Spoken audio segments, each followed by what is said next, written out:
Again, we are proving theories in a demo account here. These two trades are made based off price action related to support and resistance. There was no reference to traditional indicators during these trades. Okay, so let's take a look. A couple things I was watching was the news, which is critical to be aware of. First thing was at 12:30 GMT, preliminary U.S. preliminary GDP was released. Here it's a little better than expected, right? You have your actual forecast and the previous. Still down, but it was a little bit better news, right? That's the key. Second bit of news that day was at 1400 GMT, Federal Chairman Bernanke, U.S. speaks. All right, and there's a lot of news going on during that morning. So here's trade terminal. This is the proof of the trade. Okay, we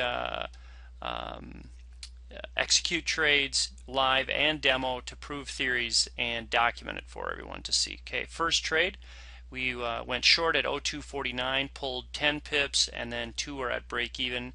Each trade has 3 orders. All right, let's take a look. All right, so here is the entry point right here.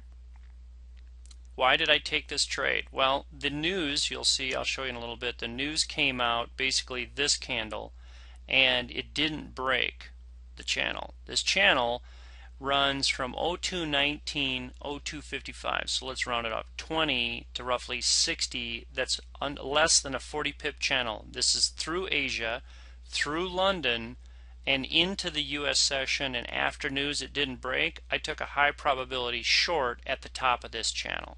Okay, so what I did is it got up above this line, popped a short, and I set it at half channel because I don't know what it's going to do. It's high probability that it's going to go down here, but I don't know. So the highest probability for me, I drove fibs, put it at 50%, added the spread, and pulled off 10 pips, moved it to break even, and then as you'll see, it immediately retracted from that, burped. The next bit of news started to come out with Bernanke, and it exploded. So let's take a look at the next trade. Here's our terminal proof. These are the 3 orders, and totaling 12 pips, and all the prices are there documented. So let's take a look at this second trade. The second trade, I went long at 0250, and why did I go long? Let's take a look. Well, when I'm in this, here's your entry point.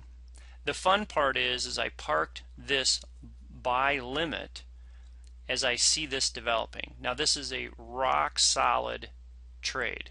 Okay, you want to watch this multiple times and wrap your brain around this because this is powerful. When price starts setting up a consistent level, I mean this is a huge resistance at 0247. It's within 5 pips of Joe's key and his daily channel.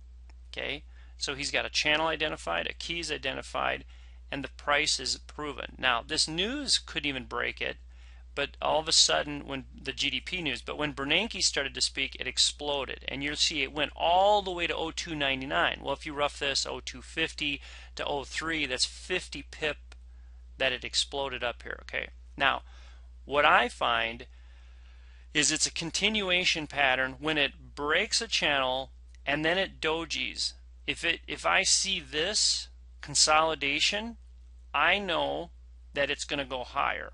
So when I see that, what I do is I come back here, just because price does this magically, it breaks, it retests, and then it goes. That's all I can tell you. Trust me. So when this happens, to be safe, I thought it's going to get into this channel, it's going to get into this price, so I'm going to go in at 0250. It's a big number, and so I parked buy limits there. Price rolls over, and just magically, the London's coming to a close. It's getting close. It just plunged right through 50 to 32. So 32 to 42. So that's 18 pip. It went against me 18 pips. Never got in here. All the buying pressure comes to support it, and pow, and this thing blew straight up 20 pips, filled the first. I'm at break even, burps along, London closes, and this is a beautiful reversal here. It comes down, no wicks on these.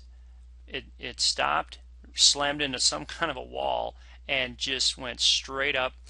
And again, now this is a big level that I parked in here from previous days. And this is my estimation of where I want to peel it off, 87 to 90, the current price action. So when it got into here, I started slamming my stop up, and I followed this right through here, burped, and when this broke up, I tightened it, tightened it, tightened it, and I was able to actually get what I wanted. I got it to fill at 87. So 50 to 87 is 37 pips. And look, that is the high of that wick. Then it stumbled, came back down, chopped around a little bit, and ended the day. It just had to go a little bit higher. And then this is a Friday afternoon, by the way, and it sold off. So very, very perfect setup of a break of an established resistance level. Dojis, I know it's going up. I park my buy limits here. It touches and goes. All right. Very nice setup. So we pulled 10 pips to break even, so there's 12. Here we pulled to 20 and a 37, and we have a gravy train running right now. So that's a little bit of analysis. Let's take a look at the news. Here's what happened, 7:30. This is the candle, and it just kind of did this whipsaw up and down. Same thing with the Swissy. This is the euro dollar. This is the U.S. Swissy. Now let's talk about correlating pairs. I see that happen. The next news comes out here. This slams down, comes right back up to Joe's channel and bias of the euro. And I'm a little focused here on the Swissy. This would have been a solid buy here also. Anyway, so I see this news breaks up, and I'm like, okay, fine. I don't personally trade breakouts. I could have parked something 10 to 15 pips above here, I guess, and below, and caught this move, but I didn't. But what I saw that news blow out of that channel and doji, that helped me identify this is going to bounce right back up again. It's going to continue higher. So that's what I used. I watched the correlation between the euro and the Swissy to help me know, like here, when this broke up, I knew this was going to come down. As this is breaking up, I knew this is going to come down, and they just really were working in tandem, and it helped me make my decisions throughout that trade. So I've kind of patched this together, but here's our proof. There's the first trade, here's the second trade, and this one is still running, and it's up 29 pips. So what do we have? We have 57 plus, and we have 12, so we bank 69 pips on a Friday. Not bad. So this is Bill Chainter with OU Forex Trader, just sharing some trade results using price action, support and resistance, proven theories in a demo account. It's just coming together over and over and over again. You'll see these patterns set up. So watch for them. When you get price aligns with Joe's forecasted levels, it's money in the bank. Very, very high probability trades. Thanks everybody. Let's trade.